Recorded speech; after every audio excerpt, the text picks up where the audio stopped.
ایک انہوں نے کہا کہ بعض اوقات مائیں ایسا ہوتی ہے بچہ پیشاب کرتا ہے، ابھی وہ نہ دھلواتی ہے نہ کچھ، وہ ابھی ٹپک رہا ہی ہوتا ہے پیشاب، تو وہ اس کو پاجامہ وغیرہ یا چڈی پہنا دیتی ہیں اور وہ پیشاب گرتا رہتا ہے اور بعد میں اس کو گود میں لے کے بیٹھی ہوتی ہیں وغیرہ وغیرہ. کیا حکم شرع ہوگا؟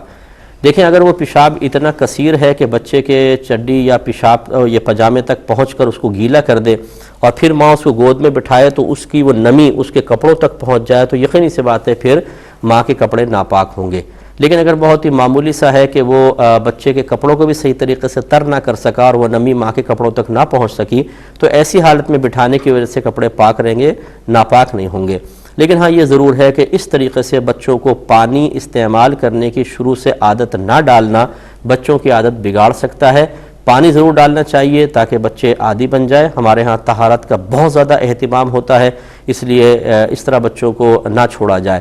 اور ہاں یہ آپ کے خیال میں اس کی تائید نہیں کروں گا کہ جب ماں اس طرح بچپن سے ایسا کرتی ہیں تو بڑے ہو کر بھی بچے یہ عادت اپنا لیتے ہیں، کیونکہ بڑے ہو کر تو بچپن کی چیزیں تو یاد بھی نہیں رہتی کہ کیا ہوا تھا اور کس طریقے سے کیا تھا. ہاں یہ وہ تو پھر باہر کے اثرات بچے قبول کر لیں کوئی الگ بات ہے، لیکن فرض کر لیں ہو سکتا ہے آپ کے سامنے کوئی ایسا کیس ہو، تو ہے یہ غیر مناسب کہ بچوں کو طہارت نہ کروائی جائے، پانی استعمال نہ کیا جائے اور ایسے ہی بچوں کو چڈی پہنا دی جائے، یہ مناسب نہیں ہے. ایک ہی کہتی ہیں کہ بعض اوقات بچے کارپٹ پہ پیشاب کر دیتے ہیں، وہ خشک ہو جاتا ہے، پھر ہم اپنے پیر اس پر رکھ لیتے ہیں، تو کیا پیر ناپاک ہوں گے؟ دیکھیں، اگر کارپٹ پہ بچے نے پیشاب کیا اور گیلا پیر آپ نے برہنہ پیر اس کے اوپر رکھا، اتنا گیلا تھا کہ وہ تری اس پیشاب تک پہنچی، اس کی وجہ سے ناپاک ہوئی اور پھر آپ کے پاؤں سے تو اتصال تھا، تو پھر تو آپ کے پاؤں ناپاک ہو جائیں گے. اور اگر ایسا نہیں ہے بلکہ بعض اوقات ایسا ہوتا ہے ہم کہیں سے چل کر آ رہے ہوتے ہیں تو وہ گیلا پن تو فرش پہ رہ جاتا ہے، بہت ہلکی سی نمی سی رہ جاتی ہے، اور پھر اس خشک پیشاب پہ ہم کھڑے ہو جائیں تو پھر یہ گمان نہیں ہے کہ وہ گیلا پن پیشاب تک پہنچ کر پھر آپ کے پاؤں تک پہنچ کے اس کو ناپاک کرے گا. پھر یہ زیادہ زیادہ ہم کہیں گے بھی احتیاط کرنی چاہیے، لیکن اس صورت میں پاؤں ناپاک نہیں ہوں گے، لیکن احتیاط اچھی کرنی چاہیے. طواف جو ہے اس میں جب تک انسان پیدل چلنے پر قدرت رکھتا ہے اس کو حکم شرع یہ ہے کہ وہ ویل چیئر وغیرہ پر نہیں کر سکتا. تھکاوٹ کوئی ایسا عذر نہیں ہے کہ جس کی وجہ سے ویل چیئر استعمال کریں. اگر تھک گئے ہیں تو تھوڑی دیر بیٹھ جائیں، اس کے بعد پھر طواف شروع کر لیں، تو اور جو چکر ہو چکے ہیں وہ ہو جائیں گے، ان کو دوبارہ دہرانے کی حاجت نہیں ہے. اگرچہ افضل یہ ہوتا ہے کہ اگر ایک دو چکر تھے تو دوبارہ دہرا لیں، لیکن تھکاوٹ وغیرہ اتار کر اپنے پیروں سے چل کر ہی طواف کریں، ویل چیئر پہ طواف نہ کیا جائے. ایک انہوں نے کہا کہ کیا ٹی وی پر کسی بزرگ کی بیعت کرنا شرعاً جائز ہے؟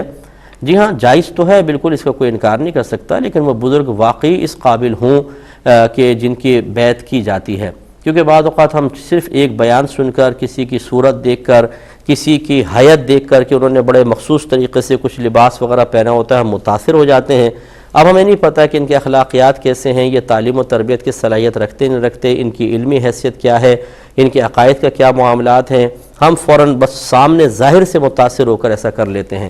ہاں، اگر کوئی ایسے بزرگ ہیں جو طویل عرصے سے آپ ان کو دیکھ رہے ہیں، ان کی آپ نے تعلیمات سنی ہیں، آپ نے ان کے انداز کو دیکھا ہے، آپ نے ان کے عقائد کو پرکھا ہے، ان کی گفتگو سے آپ کے علم دین میں اضافہ ہوا ہے، تو یہ بالکل ایسا ہی ہے ٹی وی پہ تسلسل سے کسی کو سننا اور دیکھنا، جیسے آپ کسی کی مجلس میں بیٹھ کر صحبت اختیار کر کے ان کو واچ کرتے ہیں، جج کرتے ہیں، ان کا تجزیہ کرتے ہیں، اور پھر ایک وقت آتا ہے کہ مطمئن ہو کر کسی سے بیعت کر لی جاتی ہے. اگر ایسی صورتحال ہے تو اس میں کوئی حرج نہیں ہے، ٹی وی پر بیعت ہو سکتی ہے.